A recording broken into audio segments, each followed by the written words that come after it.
l'impression d'avoir le pot percé.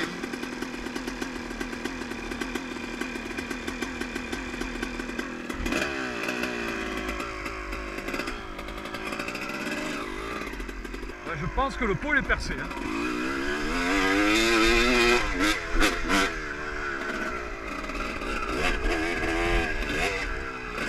Bon, ce que je craignais, le pot il s'est coupé.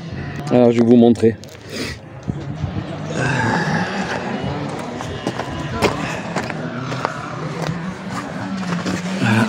Derrière la durite là, je sais pas si on le voit.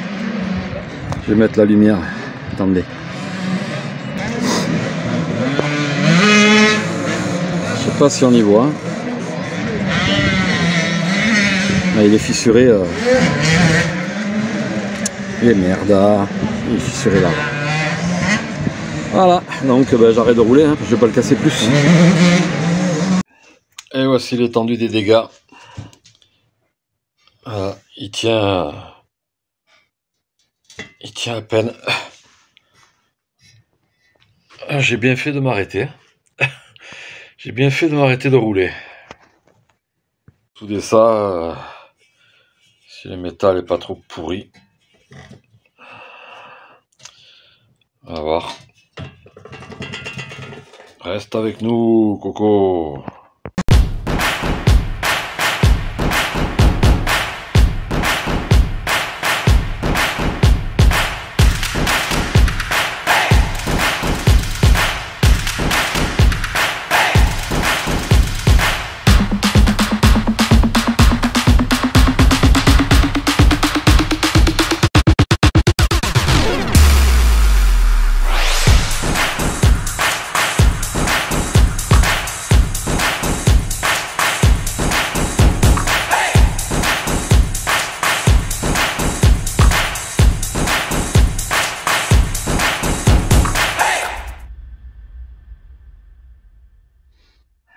Bon les gars, ça y est, le pot est remonté.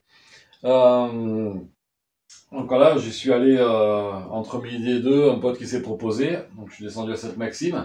Merci à Tony. Donc il me l'a soudé au MIG et puis donc en point par point, voilà. Donc là, le pot est en place. Par contre, je me suis aperçu d'une petite chose. C'est pas beaucoup, mais j'ai une petite fuite au joint de culasse, juste au niveau de la valve du côté gauche, donc ici. Bon là, ça fuit pas, hein, j'ai essuyé, mais je me suis retrouvé avec du liquide. J'ai essuyé, puis après, quand je passe le doigt, j'ai senti que le joint est un peu humide. Et l'autre jour, la dernière fois, quand j'ai roulé, la semaine dernière, avec toute la poussière, il y avait un trait entre la culasse et le cylindre. Et du coup, c'est la poussière qui s'était collée sur l'humidité qui est autour du joint. Donc c'est le joint en métal. Du coup, normalement les fuites on les a quand on a le gros joint en papier, ça dépend. J'ai vu qu'il y en a qui pouvaient avoir des fuites avec ce joint là. Moi c'est le joint métal, donc super fin. Du coup je vais en recommander un. Je vais démonter la culasse et je vais la surfacer. J'espère que c'est pas le cylindre qu'il faut surfacer parce que bon, ça ferait chier de tout sortir. Voilà. Il me semble que je l'avais fait sur la culasse, mais je me rappelle plus.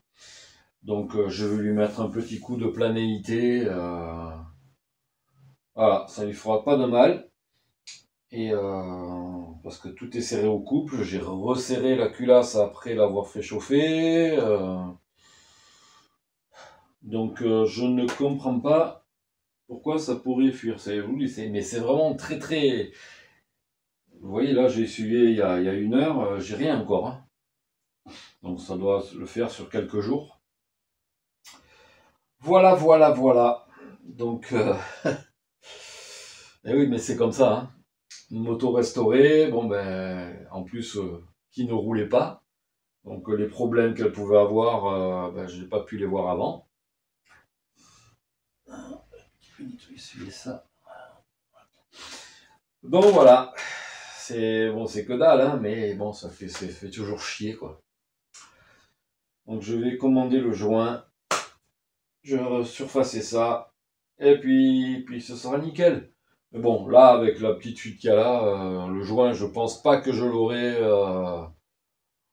Parce qu'en fait, on est quoi là? On est mercredi, il faudrait que je l'ai au maximum après-demain. Là, à l'heure qu'il est, ça n'arrivera pas demain, donc je roulerai ce week-end comme ça. De toute façon, j'ai contrôlé le niveau d'eau, il n'a pas bougé. Donc, pour vous dire, c'est vraiment une goutte, une goutte. Voilà, vous voyez, vous prenez une goutte, vous faites ça.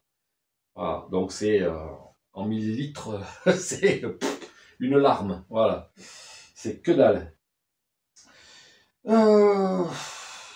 puis ben voilà, bon le pot, je pense que quand il avait été ressoudé, je pense que ce pot avait dû être ressoudé déjà à la base au niveau de entre la fin du cône de dépression et le tube.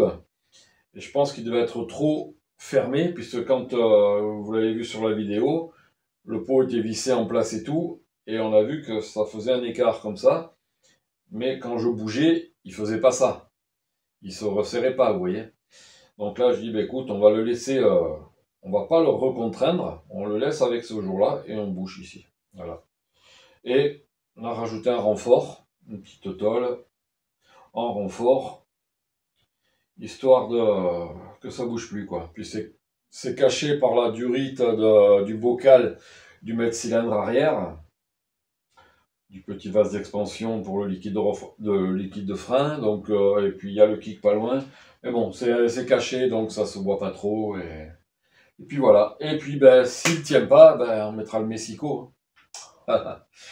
Mais de toute façon, je sais que j'ai tenté. Hein. Je vous l'avais dit que je savais pas combien de temps il allait durer. Pour moi, la casse, elle aurait dû être par ici, vous voyez. Parce que là, c'est là-dessous où j'ai mis où j'ai fait mettre la rustine. Et c'est cette partie-là qui était vraiment, vraiment pourrie quand je soudais. Ça se fissurait à côté.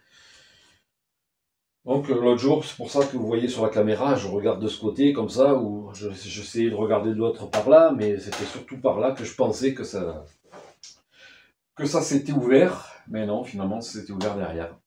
Voilà. Bon, ben, le filtre à air, tout est fait. Les suspensions. Qu'est-ce que je peux vous dire là-dessus? Vous allez dire, ouais, mais Max, il se vante et tout ça. Mais non, absolument pas. Vous savez que je ne vous cache jamais rien. Et donc, vous savez très bien ce que j'ai fait sur mes suspensions. Enfin, vous savez que c'est pas les suspensions d'origine. C'est sûr que je vais pas vous détailler exactement ce que j'ai fait à l'intérieur, puisque ça fait partie de mes petits secrets. Et je vais pas les dévoiler comme ça pour que on me pique comment dire, mes secrets, quoi, ma façon de bosser. Du coup, ce que je peux vous dire, c'est que, à part avoir modifié la hauteur de la fourche dans l'été, j'ai rien touché. J'ai pas touché un réglage. Pas touché à la précharge derrière, puisque je l'avais réglé. Voilà, et la moto se comporte bien. J'ai pas touché les vis de compression, donc j'ai rien touché. Vis de compression rapide, compression lente et détente pour l'amortisseur. C'est exactement comme c'est sorti de quand j'ai testé avant de monter sur la moto.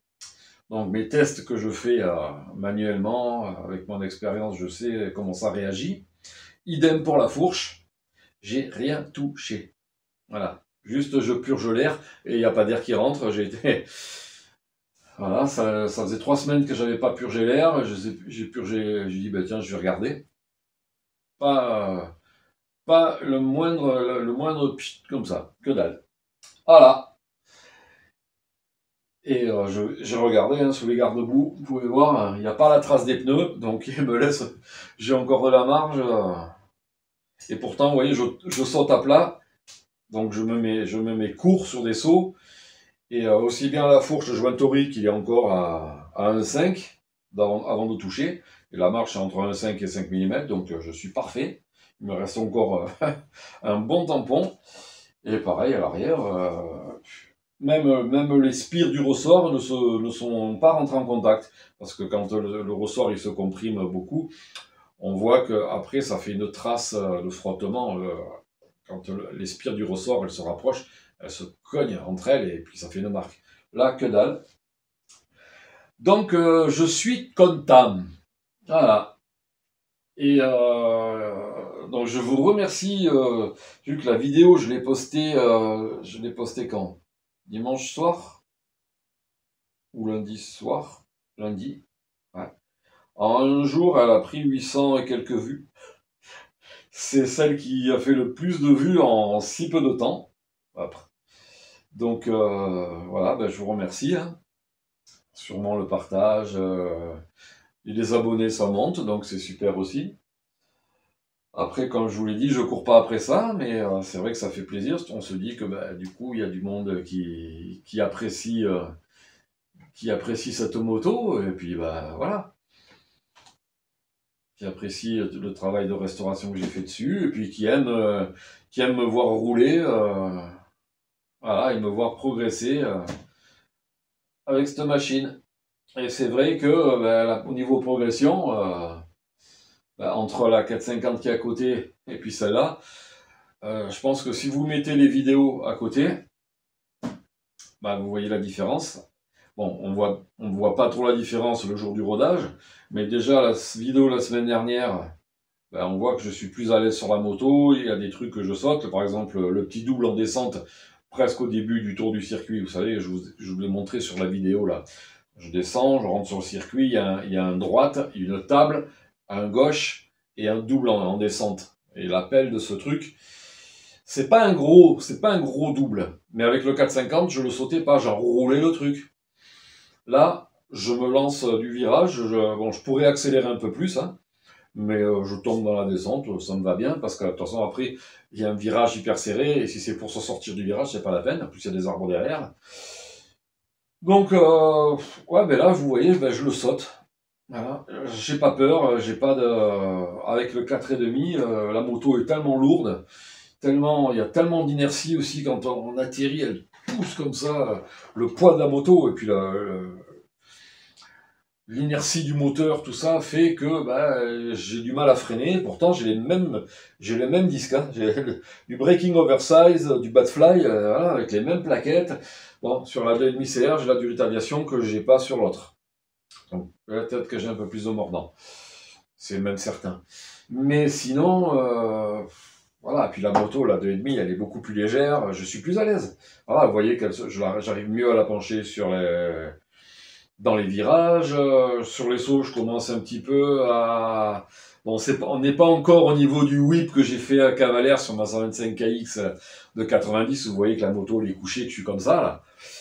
Ou même sur ça c'est une photo, et sur la vidéo, de la 250 CR que j'ai eu en 89 et toujours à 88 que j'ai eu toujours à Cavalaire, et là c'était le jour où je reprenais avec ma cheville cassée, et sur le saut j'arrive aussi à la mettre un petit peu en travers. Et à l'époque on appelait ça le Totally Bananas, c'était Hurricane Papa dans Moto Verte, c'est le vieux avec sa longue barbe là, avec la Yapapa 590, un refroidissement liquide, disque à l'avant, disque à l'arrière. C'était une sacrée moto, hein. Puis il y avait Yamaha derrière qui faisait la mécanique. Ouais, Mister OTB. Donc,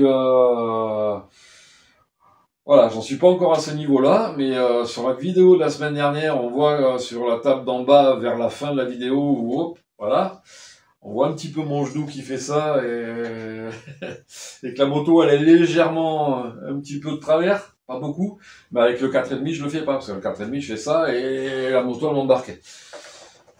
J'avais essayé déjà, hein, croyez-moi. Donc voilà, donc bah, la 4,5,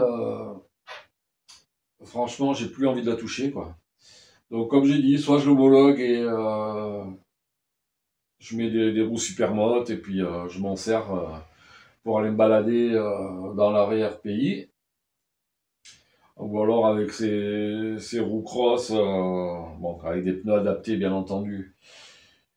Donc des pneus enduro, ça ce sera pour l'homologation, quoi.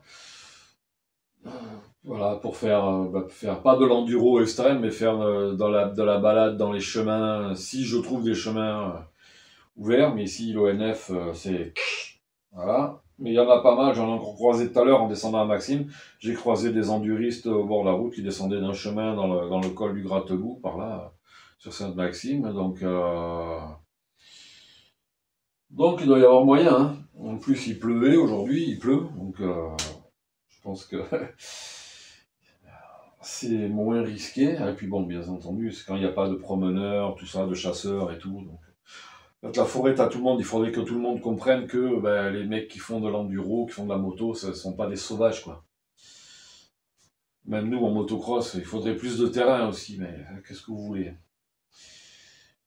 C'est compliqué à faire admettre aux gens qu'il vaut mieux avoir des gars qui font de la moto dans des endroits bien déterminés, donc que ce soit une piste de motocross, que ce soit un spot pour le trial, que ce soit je vais dire, entre guillemets, une spéciale d'enduro, mais de beaucoup de kilomètres, un parcours d'enduro, comment dire, je sais pas comment on dit le terme d'enduro parce que c'est pas ma discipline, mais bon, une balade, quoi, et puis avoir des pistes et qui soient ouvertes aux motos, des pistes où je comprends bien qu'il peut y avoir des plantes rares, des bestioles, voilà, mais si c'est pour sauver les fourmis, machin, de trucs, voilà, des fourmis, il y en a de partout, mais je parle de fourmis parce qu'il y a un terrain de course qui a été fermé à cause des fourmis.